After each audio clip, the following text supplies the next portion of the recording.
Tanguay électronique, en première ligne.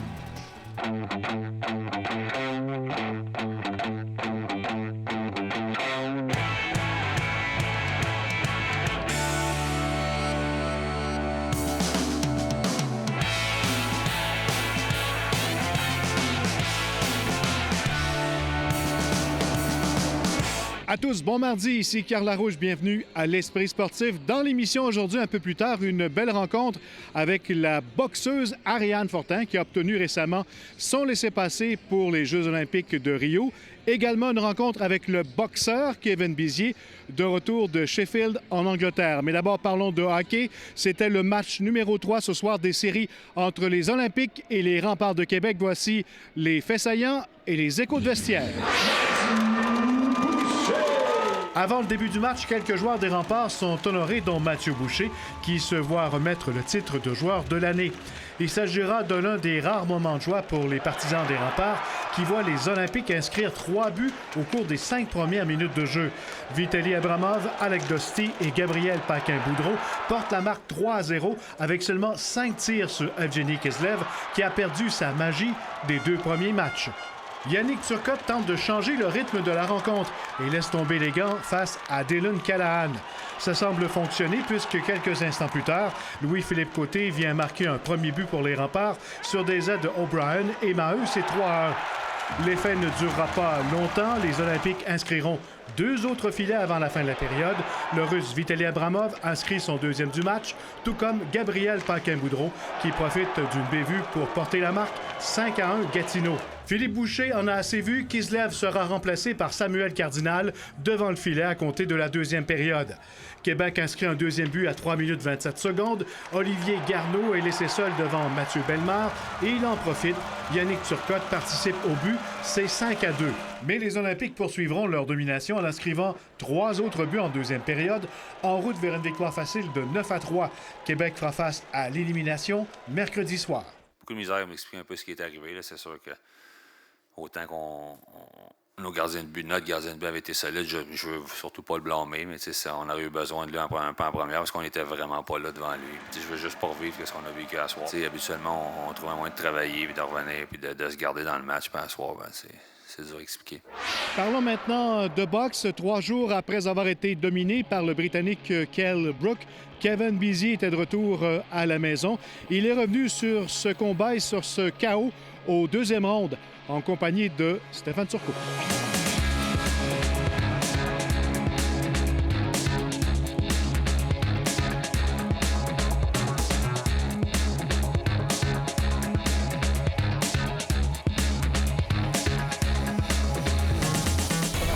Aujourd'hui, mardi, 3 jours après le combat, ou à peu près? Ben, pas pire. C'est pas si... Regarde, c'est la vie, la boxe, hein. J'ai fait une erreur, il m'a mis au plancher. Je peux pas faire grand-chose. Il est très vite. Attention! Il fait mal à Bizier, là. Tu as fait une erreur, c'est quelle erreur t'as fait? Ben là, j'ai lancé un crochet de gauche un peu trop à l'emporte-pièce, puis là, il a comme esquivé. Après ça, il est revenu un contre-punch. Après ça, j'ai réussi les nouvelles. Si tu avais à refaire, tu pourrais ajouter certaines choses et offrir une meilleure performance? Ben là, regarde, on peut pas revenir en arrière. Là. Mais regarde, c'est juste qu'une erreur, c'est une erreur. Là. Regarde, je suis arrivé, j'ai fait un combat, puis je suis arrivé, j'ai voulu trop d'en faire, bang, ben à un moment donné, ça... Regarde, on fait dropper. Tu dors depuis les derniers jours, j'ai bien compris. Là. Ben oui, je vais juste dormir au descente. Regarde, faut relaxer, puis là, je suis comme encore à Londres un peu, fait que 10 jours que je suis là-bas, fait que ça va me prendre un peu de temps à revenir ici. Oh, c'était solide, l'uppercut de Brook, là.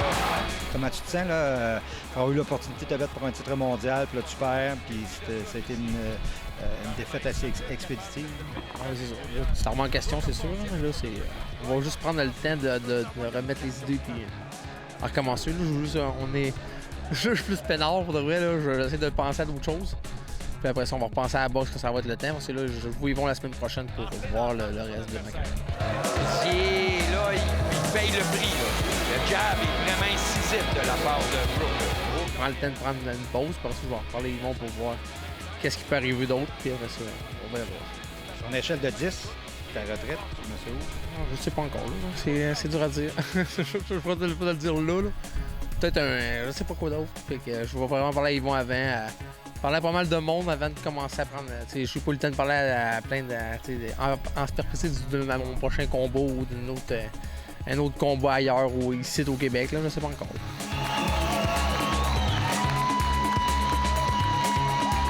Tu as quand même un sentiment de fierté parce que, tu sais, il y avait une centaine, peut-être un peu plus de gens qui étaient réunis dans une cage au sport. Les gens étaient derrière toi. On le savait que tu n'étais pas favori. Mais Crème, tu t'es rendu, tu sais, tu es le premier boxeur originaire de Québec à te battre pour un titre mondial. Il doit avoir quand même un sentiment de fierté à quelque part. Ben là, ça, c'est sûr que oui. Là. Pour ça, oui. Là. C'est juste d'avoir été plate, d'avoir fait au deuxième round. J'ai comme peut-être voulu trop d'en faire, puis ça m'a comme joué contre moi un peu. Là. C'était 100% par les événements. Là. Ton père, ta blonde, qu'est-ce qu'ils te disent là, quelques instants après le combat? Ben là, ils m'ont dit, mon père, il n'a pas grand-chose pour te dire, on parle moins de boxe. Là. Là, on sait que la défaite est dure, là, c'est des affaires, c'est la boxe. Là. Même on arrivait dans les compétitions, là, tu parlais contre un gars, moi j'étais toujours déçu, là, tu veux toujours gagner. On met aussi les outils en arrière, c'est comme je me suis entraîné comme un fou depuis 2 mois pour 2 rondes. C'est comme un peu. Ça fait mal en dedans. Regarde, c'est des erreurs de boxe. J'ai fait une erreur pour me faire drop une shot.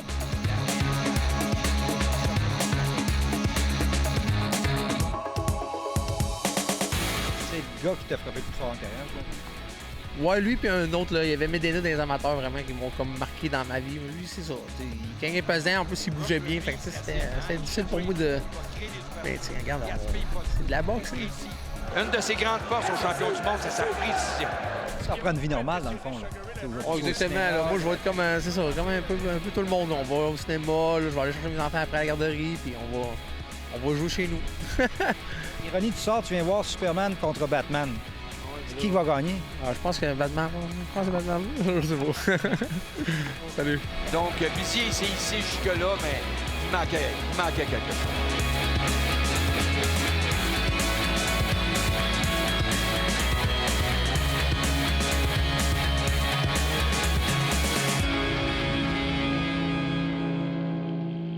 Après la pause, direction Rio pour Ariane Fortin.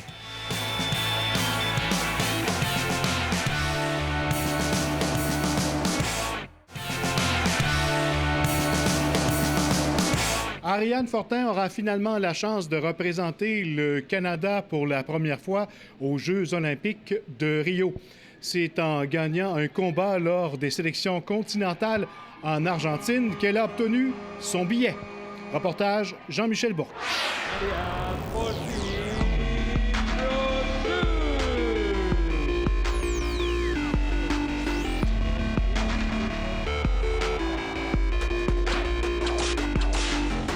Ariane, tu reviens tout juste d'Argentine où tu as livré 3 combats et ça t'a permis finalement d'enfin te qualifier pour les Jeux olympiques. C'est un soulagement?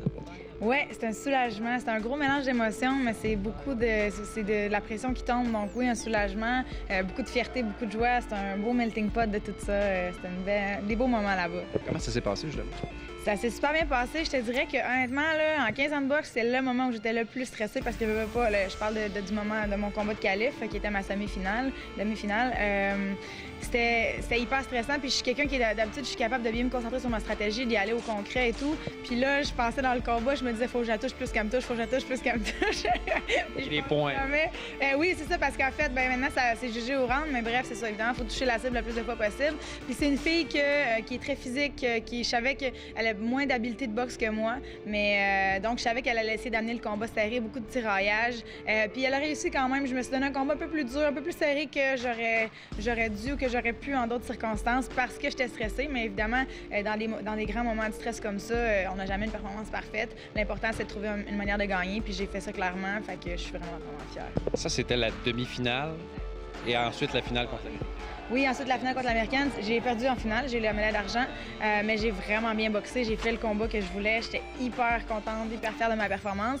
L'Américaine, il faut dire que c'est la championne olympique, elle est très, très bonne, très explosive, mais tu sais, je pouvais dire après le combat qu'elle était fâchée, en fait, là, vraiment, je pense qu'elle pensait que ça allait être plus facile que ça, puis c'est pas la première fois que je boxe avec elle, c'était la 4e fois maintenant, puis je me rapproche vraiment, je pense que les juges sont en train de voir que je suis dans la même classe qu'elle, parce que faut dire que Claressa est vraiment très, très explosive, ça attrape l'œil des juges. juge. Même quand on mélange coup pour coup, disons, avec elle, c'est elle qui ressort gagnante des échanges parce qu'elle a tellement de belle explosivité. Puis là, j'ai réussi à lui couper ça, puis vraiment à bien la toucher au 3e ou 4e round, je me souviens pas trop, mais j'ai vraiment fait popper la tête, puis ça a vraiment surpris beaucoup. Fait que je pense que tranquillement, les juges voient que, OK, je suis dans la même classe, puis l'objectif, c'est de la battre au jeu. Fait que c'est ça qu'on va faire.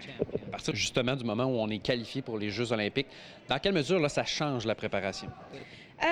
Ça change pas concrètement ce que je fais dans le gym, vraiment pas, parce qu'on essaie toujours d'aller chercher les meilleures conditions, la meilleure préparation. Ça enlève beaucoup de pression, ça c'est certain. Puis je l'ai senti, je veux dire, le fait de boxer en finale, je boxais contre la championne olympique, puis j'avais l'impression que je m'en allais faire un sparring. C'était à quelques différences près. Je n'étais pas stressée, j'étais relax. C'était vraiment des super bonnes conditions pour faire une bonne performance. D'ici les Jeux, on a les championnats du monde qui constituent aussi une qualif olympique pour les autres. Il y aura 12 filles par catégorie, donc 36 filles dans chacune des 3 catégories. Et puis, on fait les mêmes compétitions, mais c'est sûr que ça enlève beaucoup de pression d'aller là-bas que pour performer. Pour nous, focus box, ça change quand même beaucoup le stress. Est-ce que tu as des objectifs à Rio? Ça s'en vient quand même assez rapidement.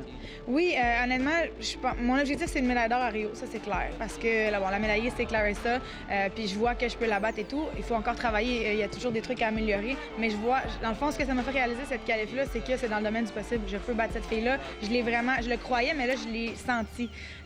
Puis c'est sûr qu'il ne faut pas négliger les autres filles parce que dans le top 10, dans le top 15 mondial, il y a ça là, qui sépare chacune des filles. Puis d'une journée, une bonne ou une mauvaise journée peut faire la différence.